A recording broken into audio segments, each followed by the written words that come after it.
Okay, this is Lance Howell, and I was just letting you know that the tour of the week that I'm going to discuss is called OWASP ZAP.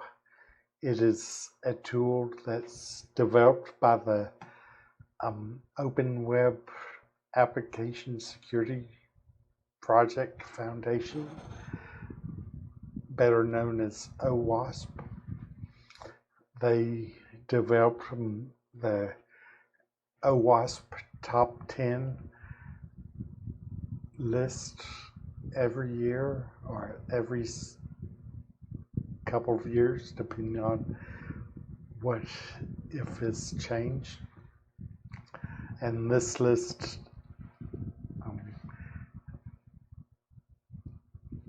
shows the top 10 web application security vulnerabilities.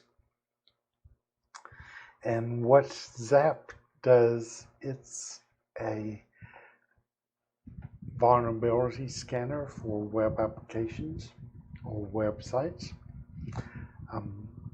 It can crawl the website.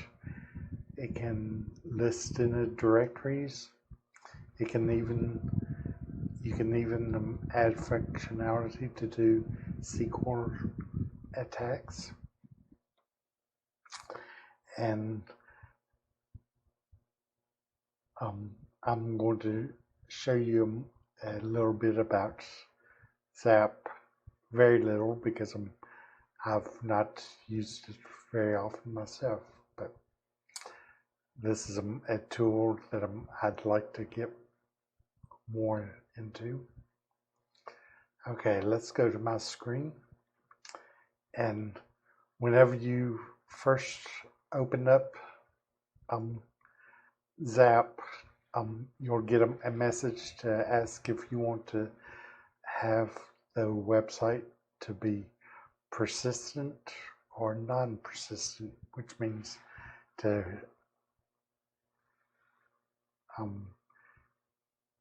keep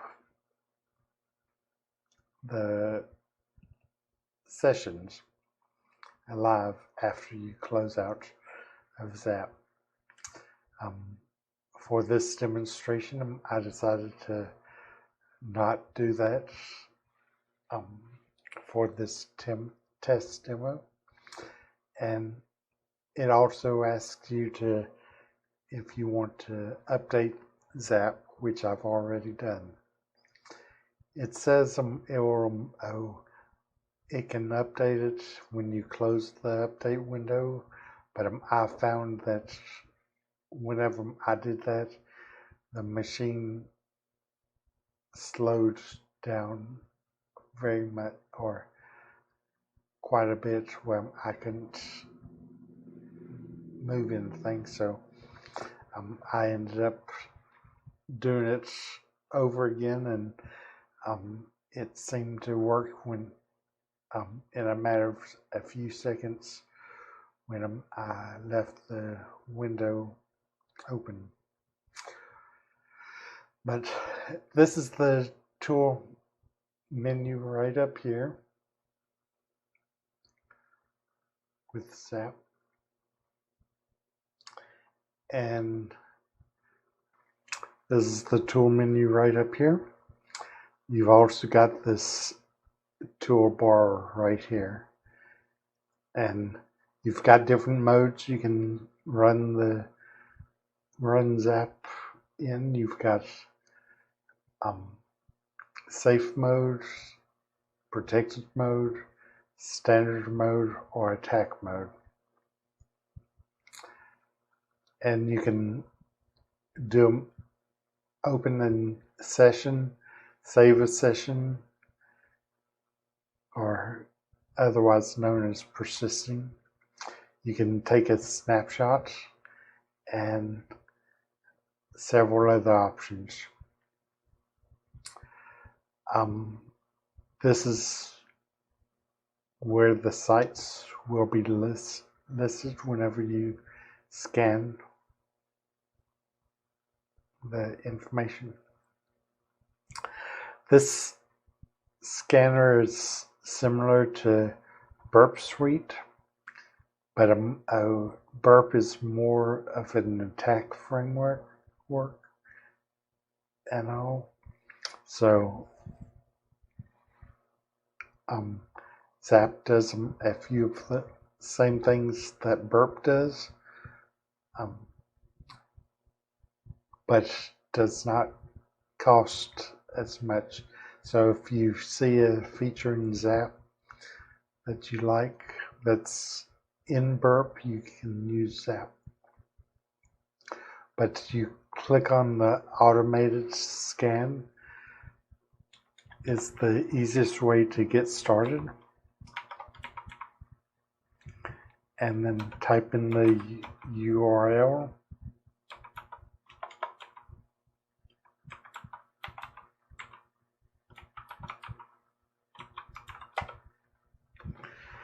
And once you've done that, you just hit attack.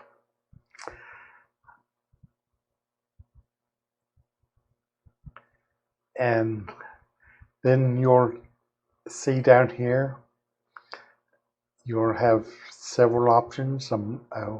This spotter, it's gathering all of the URLs that's associated with the website. And if you look back up here, you'll see these red dots. Those websites are out of scope, and ZAP already knows that they're out of scope. So it's not going to scan those sites. Anything that does not have the Girls in the Know URL domain name. It also takes information from the Wapitalizer, which ZAP has a marketplace to add extensions or additional functionality to the website. And you can, and one of the additions that I added was the Wapitalizer. But you can add things like different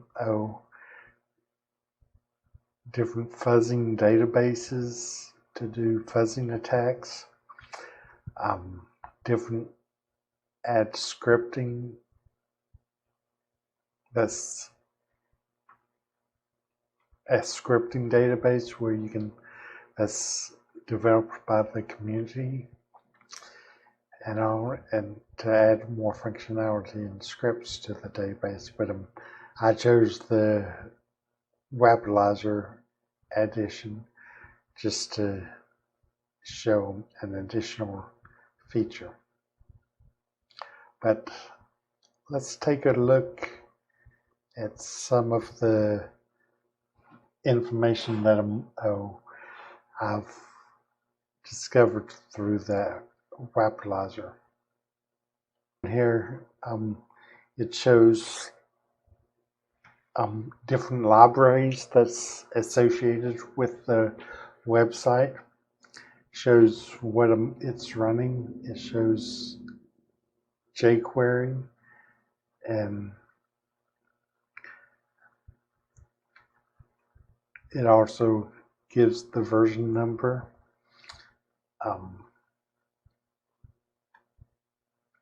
Shows the MySQL database. Shows TablePress, WooCommerce, WordPress. It's got a YouTube video player. So you know that this is a WordPress site. Another option would be to run Nikto against this website, or WP scan. which I have already done, to find out more WordPress specific information. And right now it's got 24%, but it's already found several different alerts associated with this website. Okay, and like I said before, you can see that this has several tools, or has found several things to be concerned about.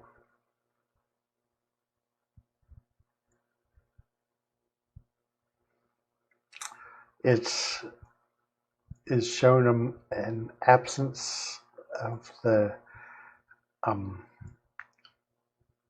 anti-cross-site request forgery tokens. There's 110 instances of those. It's a medium level risk to the website, and it also gives you a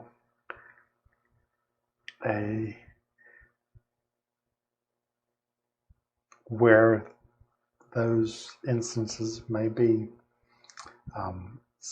such as the form right there. And right here it shows the URL address, website address, to view the page and information. And it even shows some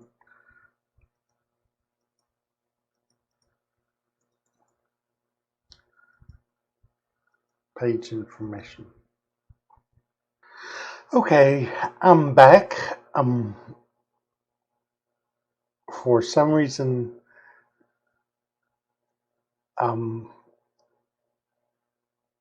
ZAP keeps on stalling on me and freezing up. I think I may need to redo the virtual machine that I've got. Plus, I've got several other things that are running in the background on my computer, so I may need to re-look at that. But let me just tell you a few other things about ZAP.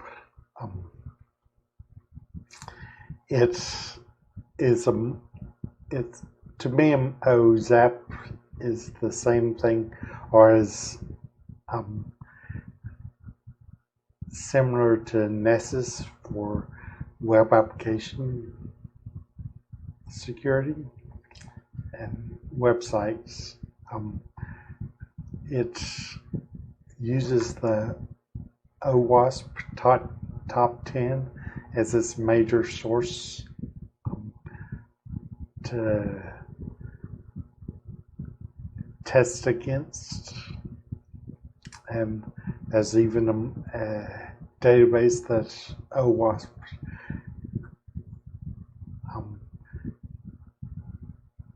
maintains some on web application secure or vulnerabilities that they contribute to.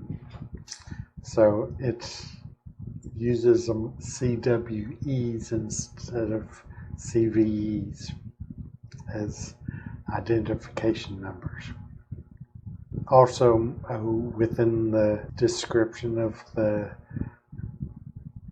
information that it gives them about the vulnerabilities, it also tells you if it's a passive attack or active attack, and gives you solutions to try to mitigate the problem,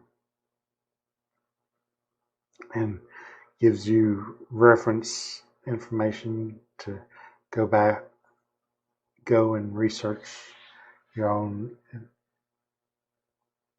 information or learn more about this solution vulnerability. I think that this is a pretty neat tool.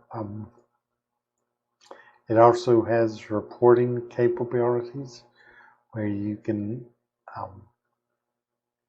generate reports that you may want to save to put into your penetration report. But that is all that I had to tell you.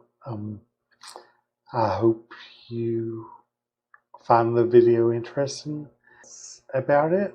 Thank you. Bye.